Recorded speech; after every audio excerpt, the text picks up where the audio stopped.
Sir, আমার নাম professor Shetty. আমি পেশা একজন ইঞ্জিনিয়ার। এছাড়া আমি শিক্ষকতাও করে থাকি। আল্লাহর রহমতে অঙ্কে আমার মাথা খুব ভালো। প্রথমেই আমি আপনার জ্ঞানের প্রশংসা করছি। প্রার্থনা করি আল্লাহ যেন আপনাকে দীর্ঘায়ু করেন। আর এখানকার সব মুসলিমকে ধন্যবাদ জানাই আমাকে প্রশ্ন করার সুযোগ দেওয়ার জন্য। স্যার, আমি ভগবদ গীতা পড়েছি, আমি রামায়ণ পড়েছি। যেহেতু আমি হিন্দু, আমি মাঝে মধ্যে মন্দিরেও যাই। তবে আমার ভগ্নিপতি একজন মুসলিম, কোরআনটা নিয়ে আমি 2 বার পড়েছি। এখানে দেখলাম যে আপনারা কোরআনের কথাগুলো মেনে চলছেন। আমি নামাজের দোয়াগুলো অনুবাদ করেছি। দয়াময় পরম দয়ালু আল্লাহর নামে শুরু করছি, যিনি এই বিশ্বের সৃষ্টিকর্তা ও রক্ষাকর্তা, কর্মফল দিবসের মালিক। আমি এভাবেই 10 বার, 15 বার, 20 বার পড়ি। তখন আমি সময়ের কথা না ভেবে ঈশ্বরের প্রার্থনা করি, আর এটা আমার খুব ভাল লাগে। আমার আয়ের উৎসটা নিয়ে আমার একটা প্রশ্ন আছে। যেহেতু আমি অঙ্কে ভালো, তাই স্টক মার্কেটে নিয়েও অ্যানালাইসিস করি। এফএনও মার্কেটও খুব ভালো বুঝি, ফিউচার অ্যান্ড অপশন। আমি জানি না মানুষ স্টক মার্কেট কতটা বোঝে। যেহেতু আমি অনেক হিসাব করে ইনভেস্ট করি, তাই সবসময় আমার কিছু লাভ থাকে। মাসের শেষ বেশ ভালো করি। এটা একটা অঙ্কের খেলা, যেটা সব মানুষ বোঝে না। এভাবে আয় করার অনুমতি কি আছে? গত 3 বছর এটা নিয়ে ভাবছি। আমি চাইলে স্টক মার্কেটে অনেক টাকা আয় করতে পারি, তবে আমি হারাম আয় চাই না। এটা নিষিদ্ধ হলে আমি আর কখনোই এটা করব না। তাহলে আমি শুধুমাত্র শিক্ষকতাই করে যাব। আলহামদুলিল্লাহ। ভাই খুব সুন্দর প্রশ্ন করেছেন। এটাও ভালো লেগেছে যে উনি ভগবদ গীতা, রামায়ণ এসব পড়ার পর 2 বার পবিত্র কোরআন পড়েছেন। এর কথাগুলো মানেন। ওনার ভগ্নিপতি একজন মুসলিম, আর উনি হচ্ছেন অঙ্কে খুব ভালো। আমিও এক সময় অঙ্কে খুব ভালো ছিলাম। স্কুলে থাকার সময় ক্লাস 1 থেকে ক্লাস 9-10 পর্যন্ত ভালো নম্বর একটা কথা পেয়েছি। বলি স্যার, আপনার মতো কাউকে আমি দেখিনি। আর আল্লাহ যদি চান, আমিও আপনার মতো একদিন হব। ঈশ্বর যদি চান, যদি আল্লাহ চান, তাহলে আমি একদিন আপনার মতোই হব। ইনশাআল্লাহ, ইনশাআল্লাহ। প্রথমে প্রশ্নের উত্তর দেই, ইনশাআল্লাহ তারপরে এই সম্পর্কে কথা বলবো। আমাকে প্রশ্ন করলেন যে আপনি ব্যবসা করেন, সেখানে বিভিন্ন হিসাব নিকাশ করা হয়, আর আপনি এই গাণিতিক বিশ্লেষণে এতটাই ভালো যে প্রতি মাসে আপনার কিছু লাভ থাকে। আপনার প্রশ্নটা কি হালাল না হারাম? স্টক মার্কেটের কথা যদি বলতে হয়, স্টক মার্কেট এটা হারাম না, হারাম না। আপনি যে স্টক নিয়ে ব্যবসা করছেন সেটা ইসলাম ধর্মের নিয়ম অনুযায়ী হতে হবে। ইসলাম ধর্মে যেটা হারাম সেটা হচ্ছে রিবা, অর্থাৎ সুদ। পবিত্র কোরআনে সব মিলিয়ে 8 জায়গায় বলা হয়েছে। আল্লাহ তাআলা বলছেন রিবা হচ্ছে হারাম। সূরা ইমরানের 130 নম্বর আয়াতে উল্লেখ করা হয়েছে, সূরা নিসার 161 নম্বর আয়াতে আছে, সূরা বাকারার 275 নম্বর আয়াতে 3 বার বলা হয়েছে, সূরা বাকারার 276 নম্বর আয়াতে, এছাড়াও সূরা বাকারার 278 নম্বর আয়াতে আছে। বলা হয়েছে তোমরা আল্লাহকে ভয় করো আর সুদের বকেয়াটা ছেড়ে দাও। তোমরা যদি সুদের বকেয়াটা ছেড়ে না দাও, সূরা বাকারার 279 নম্বর আয়াতে আল্লাহ বলছে আল্লাহ ও তার রাসূলের সাথে যুদ্ধের প্রস্তুতি নাও, আল্লাহ ও তার রাসূল। তাহলে সুদের কারবার করা হারাম। তবে শেয়ার মার্কেট, এখানে ইসলামের কিছুটা নিয়ম মেনে চলা হয়, সেখানে লাভ বা ক্ষতি হতে পারে। শেয়ার মার্কেটে ব্যাংক থেকে লোন দেওয়ার ব্যাপারে আমরা তখন অংশীদার হই, কারণ ব্যাংকিং সিস্টেমে ধনী লোক আরো ধনী হয়, গরিব মানুষ আরো গরিব। এভাবে সমাজে নতুন কালচার দেখা, যেমন মেয়েদের টিজ করা, তারপর বিভিন্ন জুয়া, আখড়া, মদ খাওয়ার বার। ইসলামের নিয়মটা আলাদা, ইসলাম ধর্ম একটু আলাদা। তাহলে ইসলাম আমাদের লাভ করতে উৎসাহিত করে। স্টক মার্কেটে আপনি কি করেন? শেয়ার কেনেন। এভাবে আপনি সেই কোম্পানির সদস্য হয়ে গেলেন, হোক 1%, 10%, 0.1%, 0.01%। তাহলে ব্যবসায় লাভ বা ক্ষতি ইসলামে এটার অনুমতি আছে। তাই আপনি যদি শেয়ারের ব্যবসা করেন, আর সেই ব্যবসা যদি ইসলামিক শরিয়ার নিয়মগুলো মেনে করেন, যদি আপনি এমন কোনো কোম্পানির শেয়ার না কেনেন যারা অ্যালকোহল বিক্রি করে, যারা সুদের কারবার করে, ফাইন্যান্সিয়াল কোম্পানি হতে পারে, ব্যাংক অথবা কোনো ফাইন্যান্সিয়াল লিজিং কোম্পানি, যেসব কোম্পানি অশ্লীল ছবি বানায় বা পর্নোগ্রাফি, সমাজের জন্য এসব ক্ষতিকর জিনিস।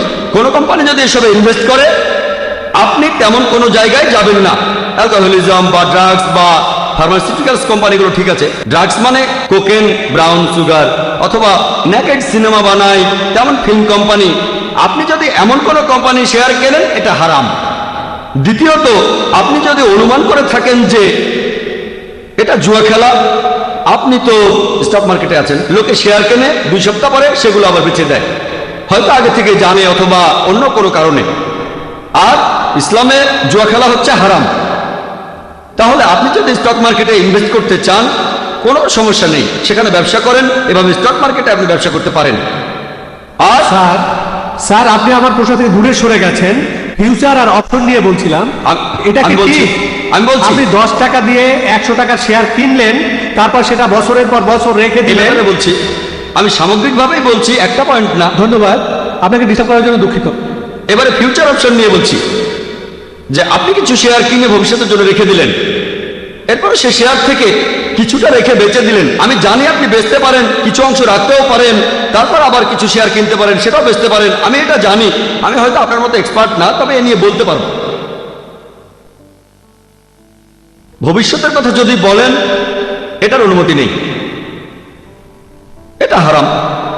মার্জিন ট্রেডিং, যেটা দেখবেন রিয়েল এস্টেট ব্যবসায়, আপনি 10% কিনলেন, সেটার দাম বেড়ে গেল, কারণ কোনো ফ্ল্যাট কিনতে গেলে টাকা দেবেন কিস্তিতে, কিস্তির মেয়াদ 2 বছর, এখন 10% দিলেন, পরে 20%, তারপর দাম বাড়লো, আপনি বেঁচে দিলেন, ঠিক আছে। শেয়ারের ক্ষেত্রে এমনটা হয় না, স্টকের ক্ষেত্রে এমনটা হয় না।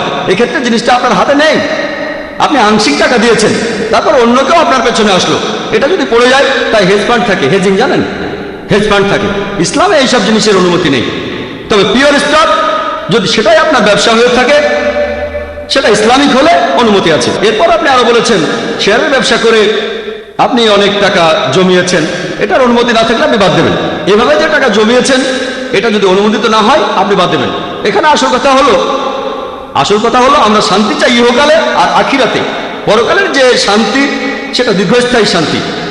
তাহলে যদি হালাল উপার্জন করেন, ইনশাল্লাহ আপনি ইহকালেও ভালো থাকতে পারবেন, পরকালেও থাকবেন। আমি আল্লাহর কাছে দোয়া করছি যেন শান্তি ও সাফল্য পান এই পৃথিবীতে, এছাড়া পরকালেও শান্তি পান। আশা করি উত্তরটা পেয়েছেন। ধন্যবাদ। মিসেস ভাবনা আনসারি, আমি আগে কিছু কথা বলবো, এগুলো প্রথমে একটু দিয়ে শুনবেন। আমার জন্ম হয়েছে একটি জৈন পরিবারে, বড় হয়েছি হিন্দু পরিবেশে, পড়াশোনা করেছি খ্রিস্টান প্রতিষ্ঠানে, আর বিয়ে করেছি একজন মুসলিমকে। আমি ইন্ডিয়ার বিবাহ আইন অনুযায়ী বিয়ে করেছিলাম, আর আমি ইসলাম ধর্ম গ্রহণ করার জন্য প্রস্তুত আছি। গভীর আগ্রহে অপেক্ষা করছি ইসলামকে যেন আমার হৃদয়ে ধারণ করতে পারি। আজ এখানে আপনার লেকচারে শুনলাম আপনি যা কিছু বললেন ইসলাম ধর্ম সম্পর্কে, যা বললেন সেজন্য আপনাকে অনেক ধন্যবাদ। আমি অনেক কিছু জেনেছি, অনেকটা পুনর্জন্ম বা রিবর্ন। তবে আপনি সেসব কথা বললেন, আর ইসলামও যেগুলো বলছে, মাফ করবেন, আমি দেখি যে মুসলিমদের বেশিরভাগই এগুলো মেনে চলে না, তারা আমাকে আকৃষ্ট করছে না। আপনি কি কোনো সমাধান দিতে পারবেন? কারণ আপনি যখন ইসলামের মৌলবাদ নিয়ে বললেন সেটা পজিটিভ, যখন অসহিষ্ণুতা নিয়ে বললেন সেটাও পজিটিভ, কিন্তু বাস্তবে এমনটা দেখি না। এ ব্যাপারে কি কিছু বলবেন? বোন, খুব সুন্দর প্রশ্ন করেছেন। আর প্রথমে আমি আপনাকে অভিনন্দন জানাই, আপনাকে স্বাগত জানাই। আপনি বললেন রিবর্ন। ইসলাম ধর্মের সঠিক শব্দটা হলো রিবার্থ। আমাদের নবীজি মোহাম্মদ সাল্লাল্লাহু আলাইহি ওয়াসাল্লাম বলেছেন প্রত্যেক শিশু দিনুল ফিতর নিয়ে জন্মায়, সে জন্মায় মুসলিম হয়ে। মুসলিম মানে যে নিজের ইচ্ছাকে আল্লাহর কাছে সমর্পণ করে। প্রত্যেক শিশুই যখন সে জন্মগ্রহণ করে, সে আল্লাহর কাছে নিজেকে সমর্পণ করে। এরপরে নবীজি বলেছেন তাকে প্রভাবিত করে বাবা মা, গুরুজনেরা, তার শিক্ষকেরা, তারপর সে হয়ে যায় অগ্নি উপাসক, ভুল পথে চলে যায়। তাই কেউ একজন যদি ফিরে আসে তার পুরনো ধর্ম বিশ্বাসে, দিনুল ফিতরে, এখন সঠিক শব্দটা কনভার্ট না বা বিবর্ণ না, এটা হবে রিভার্ট। তাই আপনাকে এই শান্তির ধর্মে ফিরে আসার জন্য অভিনন্দন, যাতে আল্লাহর কাছে নিজেকে সমর্পণ করতে পারেন। এবারে প্রশ্নটা নিয়ে বলি। আমার লেকচার শুনেছেন, তার কিছু পয়েন্টে আপনি একমত, আপনি ইসলাম সম্পর্কে পড়েছেন। তবে এখানে আপনার আপত্তিটা হলো যে মুসলিম বা আপনার মতে বেশিরভাগ মুসলিম তারা ইসলামের শিক্ষা মেনে চলছে না। এখানে সমাধানটা কি? বোন, আমি আপনার সাথে একমত। এ ব্যাপারে আমি একমত যে অনেকেই এগুলো মানে না। তবে পরিসংখ্যান বলছে যে ধর্মের অনুসারীর সংখ্যা সবচেয়ে বেশি জনসংখ্যার দিক থেকে, আপনারা মাথা গোনেন, ধর্মের অনুসারীদের সংখ্যার দিক থেকে প্রথম অবস্থানে আছে খ্রিস্টান ধর্ম, প্রায় 200 কোটি মানুষ। ইসলাম 130 কোটি থেকে 40 কোটির মতো। তবে যদি দেখেন কতজন তাদের ধর্মটা পালন করে, বেশিরভাগ হচ্ছে ইসলাম 1 নম্বর, সবচেয়ে বেশি। তবে আমি আপনাদের সাথে একমত যে জনসংখ্যার দিক থেকে, কারণ প্রায় 130 কোটি মুসলিম, এখানে যদি পার্সেন্টেজ করেন সেটাও হবে কয়েক লক্ষ। এই মুসলিমরা তাদের ধর্ম পালন করে না। সেজন্য বোন, ইসলামকে বুঝতে চাইলে মুসলিমদের দেখবেন না প্লিজ। আমি সবসময় বলি, কোন ধর্মকে বুঝতে চাইলে তার অনুসারীদের দেখলে হবে না, দেখতে হবে ধর্মগ্রন্থগুলো। প্লিজ আমাকে দেখবেন না, আপনার আশেপাশের মুসলিমদের দেখবেন না। আপনাদের একটা গাড়ি আর ড্রাইভারের উদাহরণ দিয়েছিলাম আমি। একটা গাড়ি কত ভালো সেটা জানার জন্য এমন একজন লোককে গাড়িতে বসালেন যে গাড়ি চালাতে জানে না, তারপর সে গাড়িটা নিয়ে অ্যাক্সিডেন্ট করলো। দোষ দেবেন কাকে? গাড়িকে না ড্রাইভারকে? ড্রাইভারকে দোষ দেবেন। তাই প্লিজ মুসলিমদের কাজ দেখে ইসলামকে বিচার করবেন না। সেজন্য এই লেকচারটা হচ্ছে সবার জন্য, মুসলিম অমুসলিম সবার জন্য।